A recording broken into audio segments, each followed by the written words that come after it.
11월 넷째 주 가정예배 오신 여러분들을 환영합니다.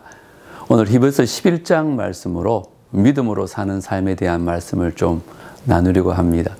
성경에 믿음이라는 단어는 무려 250번 이상 쓰여졌고 또 믿는다는 단어는 무려 500번 이상 등장한다고 합니다. 성경에 이토록 믿음에 대한 언급이 많은데요. 특별히 히브리서 11장을 우리가 잘 아는 대로 믿음장이라고 하죠. 그만큼 믿음에 대해서 잘 설명해 주기 때문입니다. 성도의 삶은 한마디로 믿음의 삶이라고 할 수 있습니다. 자, 그렇다면 믿음이란 무엇이며 믿음으로 산다는 것은 어떻게 사는 것일까요? 오늘 히브리서 11장을 통해서 믿음으로 사는 삶에 대해서 한두 가지로 살펴보려고 합니다. 먼저 믿음이란 보이지 않는 것을 확실히 보는 것입니다. 오늘 1절은 믿음에 대한 정의를 이렇게 내립니다. 믿음은 바라는 것들의 실상이요 보이지 않는 것들의 증거니. 시효에 해당하는 동사 ST는 직설법 현재 시제입니다. 이 말은 항구적으로 항상 그렇다는 것을 나타냅니다. 믿음은 항상 이런 특징을 지닌다는 것입니다. 믿음은 미래와 연결되어 있습니다. 믿음은 바라는 것들의 실상으로, 실상이란 밑에 놓다, 기초에 두다의 의미를 지니고 있는 단어입니다. 즉 믿음이 있는 사람은 바라는 것이 아직 이루어지지 않았으나 그것에 기초하여 현재를 살아가는 사람입니다. 모든 믿음의 사람은 미래에 받을 그 성취를 현재에 끌어당겨 살아갑니다. 믿음의 사람에게는 믿음보다 더 분명한 실체는 없습니다. 반면 믿음이 없는 사람은 지금 눈에 보이는 것을 따라 당장의 이익을 쫓아 움직입니다. 그래서 믿음이 있는 사람은 3절에 믿음으로 모든 세계가 하나님의 말씀으로 지어진 줄을 압니다.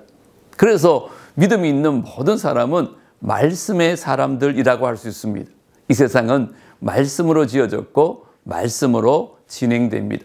믿음의 눈으로 이 세상을 바라보고 또 성령에서 선포하는 그 미래를 확신하는 믿음의 가정들 되시기를 축복합니다. 두 번째로 믿음으로 하나님과 동행하는 삶을 살아가야 합니다. 믿음으로 사는 사람의 삶의 뿌리는 현실 속에 깊이 박혀 있습니다.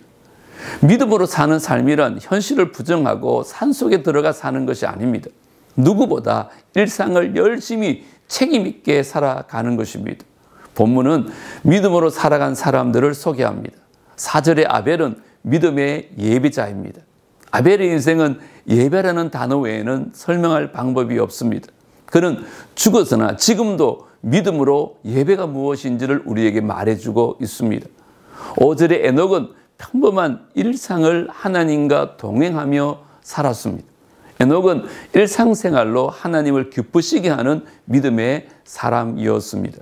6절의 노아는 믿음으로 신실하게 방주를 지었습니다. 물구름 하나 없는 그 맑은 하늘에 산속에서 방주를 짓는 것은 쉬운 일이 아닙니다. 하지만 노아는 그 믿음으로 방주를 짓습니다. 또 8절의 아브라함은 하나님이 믿음의 삶으로 초청하실 때 갈 바를 알지 못했으나 즉각적으로 순종했습니다. 믿음은 75세의 노인도 새로운 꿈을 꾸게 만듭니다. 이처럼 믿음으로 사는 삶은 불안과 맞습니다. 믿음의 삶 뒷면에는 불안이라는 글자가 있습니다. 믿음이 아니고서는 경험할 수 없는 하나님의 능력이 있습니다. 믿음이 아니고서는 설명할 수 없는 삶의 영역이 있습니다. 믿음이 보게 하고 믿음이 듣게 하고 믿음이 경험하게 만듭니다. 믿음으로 하나님과 동행하는 가정들 되시기를 축복합니다. 이처럼 믿음의 사람들은 살 때도 믿음으로 살고 죽을 때도 믿음으로 죽습니다. 오늘 13절 말씀 보십시오. 이 사람들은 다 믿음을 따라 죽었으며 약속을 받지 못하였으되 그것들을 멀리서 보고 환영하며 또 땅에서는 외국인과 나그네임을 증언하였다고 합니다. 믿음의 사람들에게 죽음은 절망의 시간이 아니라 환희의 순간입니다. 나그네로서 모든 짐을 내려놓고 이제 본향으로 가는 그 순간이기 때문입니다.